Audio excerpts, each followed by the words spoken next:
Mga kasayan, SYM bonus, XRM 110, 125, Wave 100,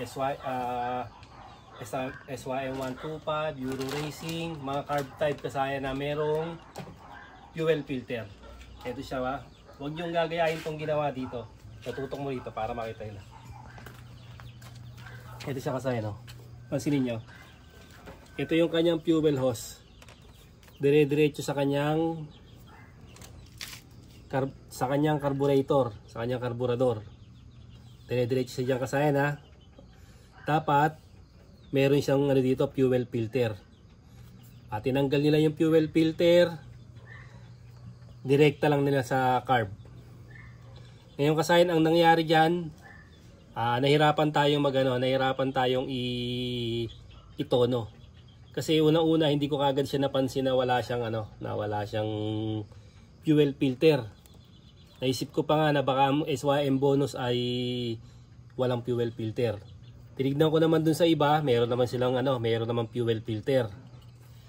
Ngayon kasayan, ang nangyayari dito, pagka tumatakbo yung motor, may takbo siya na maganda. Ang sabi pa nga ng may-ari, pagka naka-isang oras na raw yung takbo, tapos maglolo ko na.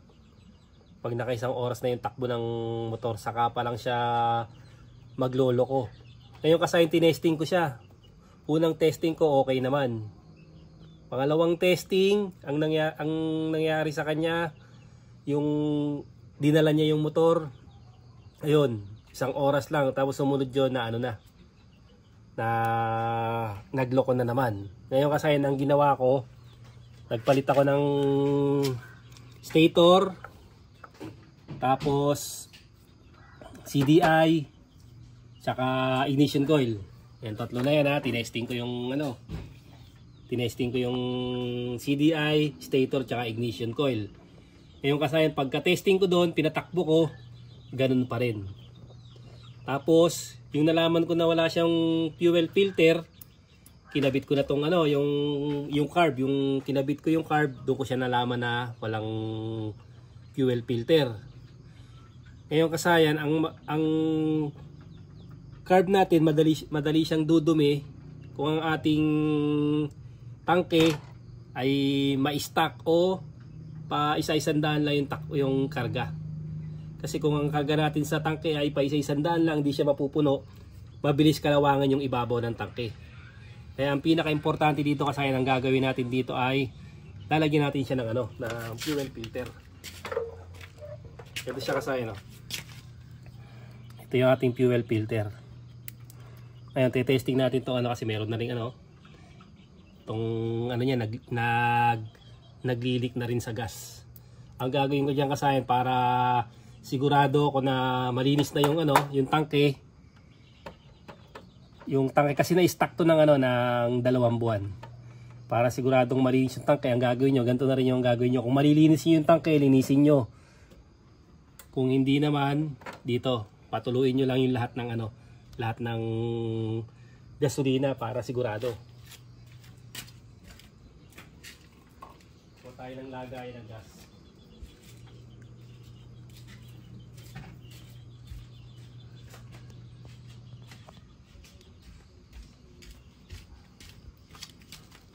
Itong dulo nito, matigas na yung dulo nito. Ang gagawin natin dito, puputulin na natin yan.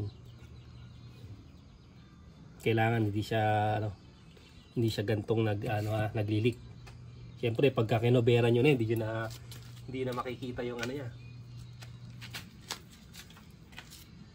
Maaamoy na lang. Yung pang natin. Ito natin, puputulin na natin to. Papatuloy naman natin siya para malaman natin yung okay, malinis pa siya, ha.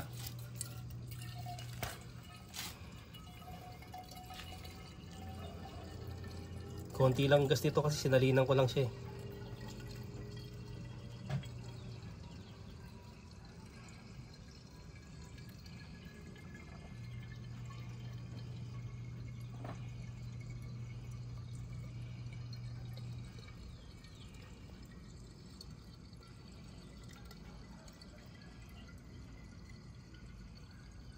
Kasi kahit bago yung carb niyan, pagka dumumi yan ano na kagad siya.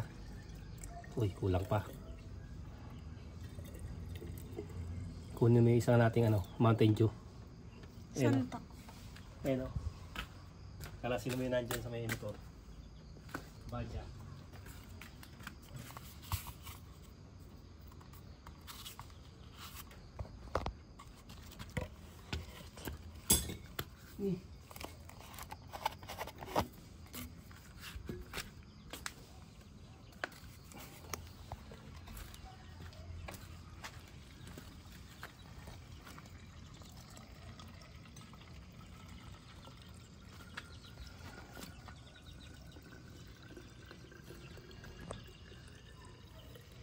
Pinakargahan ko yata ng 100 to, kaya marami to.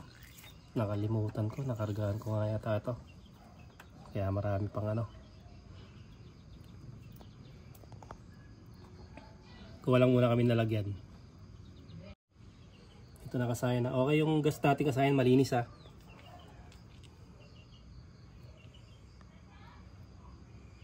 Nasa ilalim naman yung yung tubig. Wala. Kasi na-drain na natin yan eh. Kaya kung halimbawa na-stuck yung motor nyo, kung malilinis yung tanke, linisin nyo.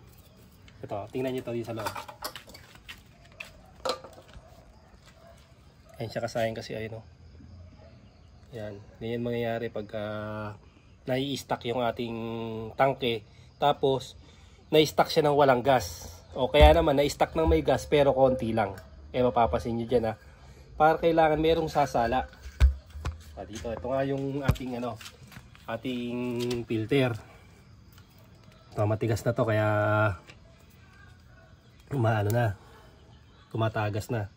Alisin lang natin ha. Bali dahil mahaba naman yan, puputulin natin yan dito. Ito, putulin natin ha. Ganito lang gagawin nyo. Pagkaputol nyo, ito siya ito yung posisyon kasi pag ganito yung yung labas ng gas. Yan. Tapos ito yung lock natin. O kaya wala siyang lock kasi nga direkta nila dapat may lock din yan eh. Gawin natin dito, ito yung lagay natin na lock.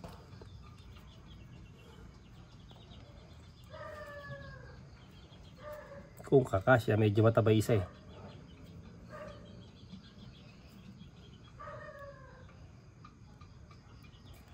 Medyo mataba yung ating Lagyan lang natin ito ng ng cable tie.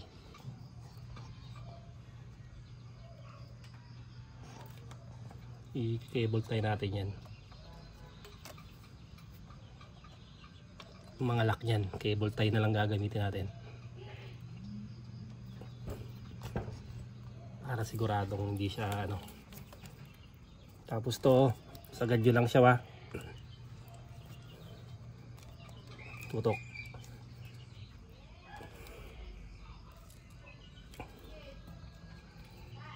Tandaan nyo pag nagloko yung motor nyo, ito nangyayari dito pati pag nag-tricera siya, halos wala nang pera sa tricera. Kaya nag-iisip ako baka mamaya may problema na sa sa makina. Ngayon yung napalitan ko na siya ng carb, okay naman. Wala na naging problema.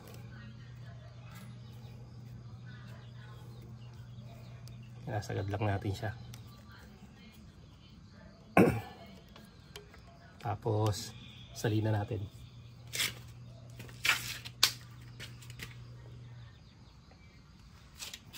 Lagay ko muna pa kayo.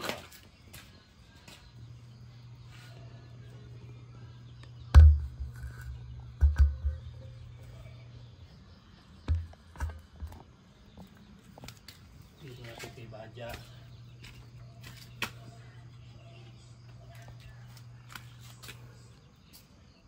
Yung budo natin.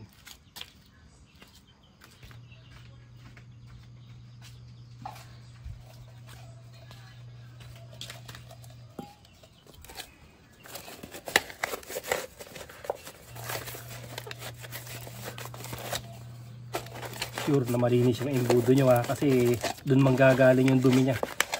pagka hindi malinis yung imbudo. Kakadumi pa rin, sayang naman.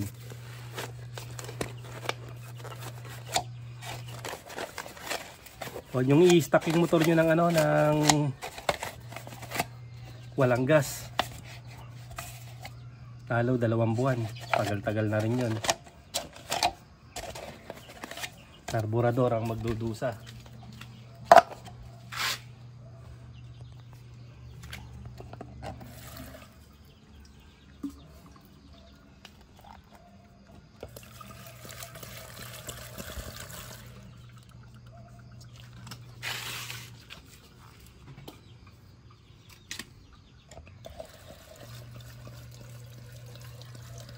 Okay, off po dyan.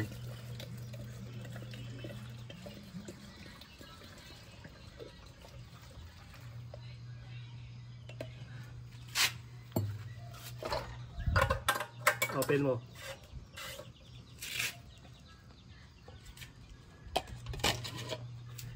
Saka sana sasalain na nito yung ano natin.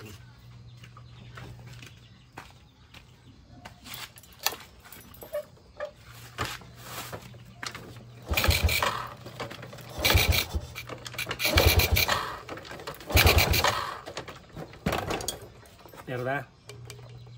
Wala pa? Konti pa lang ito. Takpan lang natin para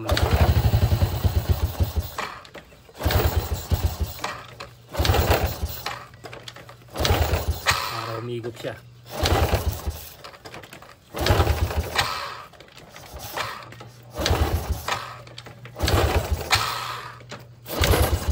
O yan, marami na.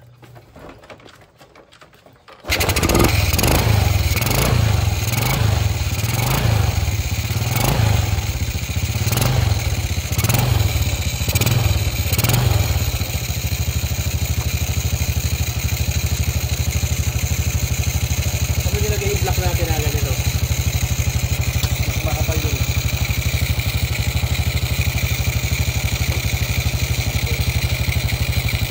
Black na natin ang cable fan.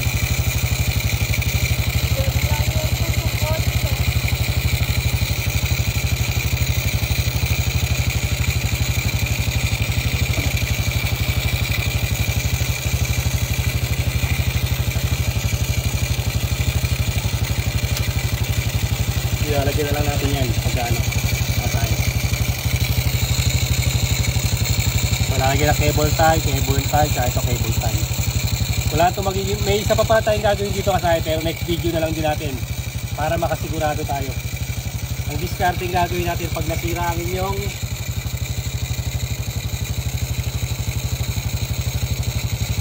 ito, pag nasira ang inyong ano, air filter. Yung air filter niya kasi ginawa nyo na tinanggal. Isa rin yan makaka-apekto sa ating karburador. Kailangan meron pa rin tayong air filter. Susunod natin yan kasi ito importante para hindi magloko. Pagloko yung motor. Basta yung may mga carb na merong ano, merong fuel filter. Kaya nga yung mga ano, yung mga Pantra, MX 125, Motorstar 125, Rusi 125, nilalagyan natin ito para may protection. Double protection siya, may protection sa fuel cap, may protection pa sa kanyang fuel filter. Ang sintomas nito kasayan ay pag tumatakbo ka, bigla na lang siyang mawawala ng puwersa. Ang akala natin kuryente. I-check nyo kagad yung kuryente ng inyong motor para siguradong makita nyo na kung saan ang problema. Mapapansin nyo may kuryente, malakas ang kuryente. Ngayon kung malakas ang kuryente, huwag kayong magpalit ng ano huwag kayo magpalit ng CDI, huwag kayo magpalit ng ignition coil, at huwag din kayo magpalit ng ano, ng stator kasi malakas naman yung kuryente. Tinaray ko lang kasi hindi ko napansin na ito, wala naman palang ano. Dahil ngayon lang ulit tayo nakapag ano ng SYM bonus. Kaya importante na huwag yung tanggalin yung ano yung fuel filter. At mas maganda rin na ang gagamitin nyo ay stock ganito. Stock kaysa yung mga baso-baso na ano na air cleaner. Subuko na yun, hindi siya tumatagal ng ilang taon. Ito ang susunod nating vlog. Hanggang dito na lang mga kasayan. Salamat sa panonood.